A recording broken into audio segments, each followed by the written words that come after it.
Hey, fantasy owners, I'm Michael Pichan. This is Tom Lorenzo, RotoExperts.com. We're back with you in the Sirius XM studios to talk about picks 11 through 14. Probably the most fun spot to draft in fantasy basketball leagues because you get that back-to-back pick almost, and you don't necessarily have to worry about your guy getting stolen right before it's your turn to pick. We all hate when that happens. So fortunate for you, you get to pretty much pick back-to-back. Tom and I are going to recommend 4 players you should target at picks 11 through 14 and 2 people you should stay away from.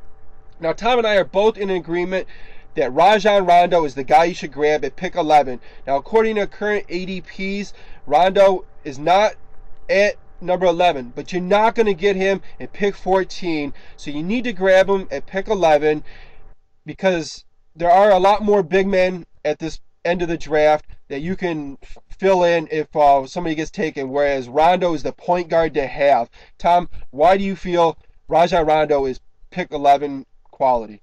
Yeah, great thing about Rondo, much like Chris Paul, he's a guy who could lead the league in assists and steals. He's a guy who can shoot 50% from the floor. His offense is improving. His rebound rate is good for a point guard. Unfortunately, his free throw percentage is down, but again, you can kind of live with it. He's not quite at Dwight Howard. He only takes about that, 5 attempts per game. Dwight Howard takes upwards of 10 per game. So you can live with his free throw percentage. He's just a guy who continues to improve. He's becoming the #1 option on that Boston team. And again, there are a number of big men who are kind of like similar in the same end of the first round, very similar in value.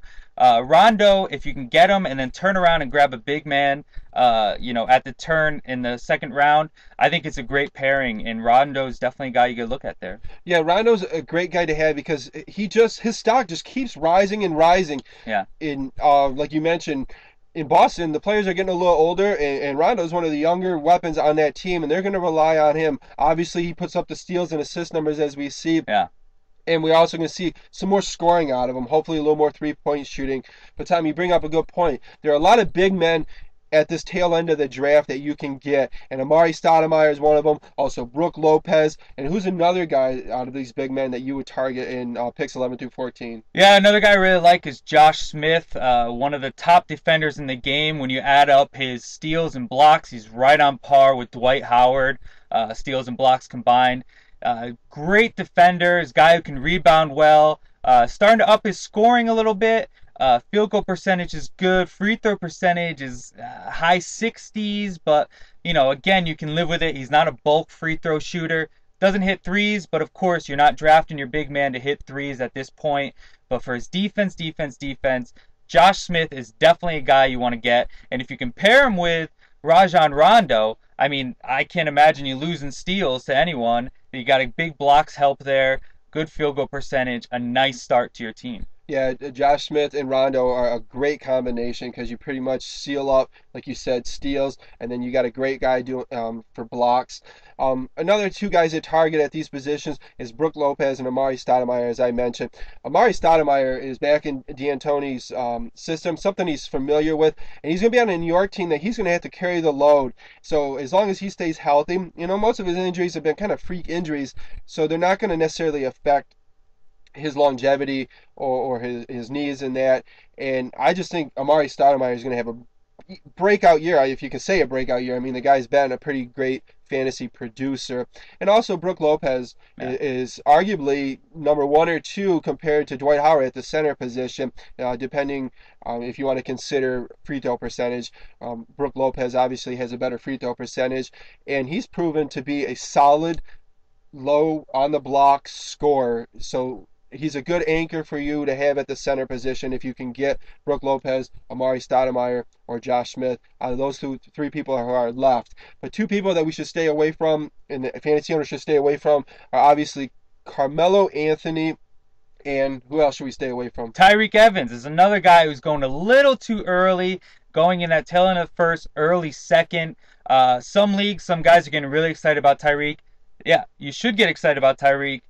25 and 5. Love those numbers. Problem is, doesn't hit enough three-pointers. Free throw percentage is just so-so. Field goal percentage isn't great. He does get steals, but, no block shots. There's just too many kind of questionable categories there for Tyreek Evans.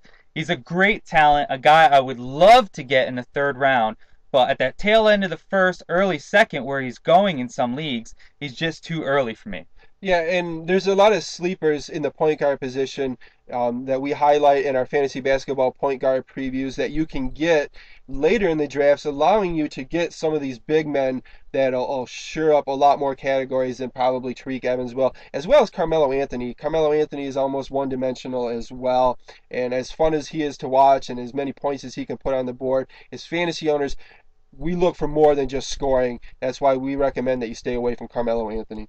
Yeah, I mean, scoring, he did start making a little more three-pointers, but he really, outside of that, rebounding's okay. I mean, it's nice. It's nothing great, though, as far as a, forward, small forward, maybe shifting over a little bit to power forward, which they were talking about this past week. So, you look at Carmelo, yes, he can score, but if I can get him as my third guy, fourth guy, great, but I don't need him as one of my top two guys, not in a draft where there's definitely more category fillers like we talked about with Josh Smith or Amari Stoudemire, as opposed to Carmelo, no defense, just not there. He's just not someone I want at that turn in the first round. Yeah, he's definitely not first round material fantasy wise, and uh, we also got the trade talks going on with Carmelo, so there's a possibility he may end up on another team, and who Right. knows what might happen, what kind of chemistry will be there. Also, we don't know what effect that will have on Carmelo's play this year. We saw Right. last year when Boozer got talked about being traded, it affected his play quite a bit. So that's something to Yeah. take into consideration. Another reason to stay away from Carmelo Anthony. Yeah, absolutely. The trade talks, you wonder how much is getting into his head. That's really all he's been talking about in the preseason, trade talks and maybe moving positions. So it's really kind of something that is just kind of getting beaten into him. That's all we've been talking about. Media's been talking about the trade talks. Will he go to the Knicks? Will he go to the Nets? Who knows? You just worry, when does this kind of start catching up to him? How much production is he going to put in? Is he going to have that sour taste in his mouth if he's playing in Denver all season? Uh, you know, Not a first round, late first round, early second round material as fantasy producer. Yeah, for sure. You'll feel much more happy and comfortable if you get people like Josh Smith, Rajon Rondo, Brooke Lopez, and Amari Stoudemire. Well, I'm Michael Pichan. This is Tom Lorenzo, RotoExperts.com.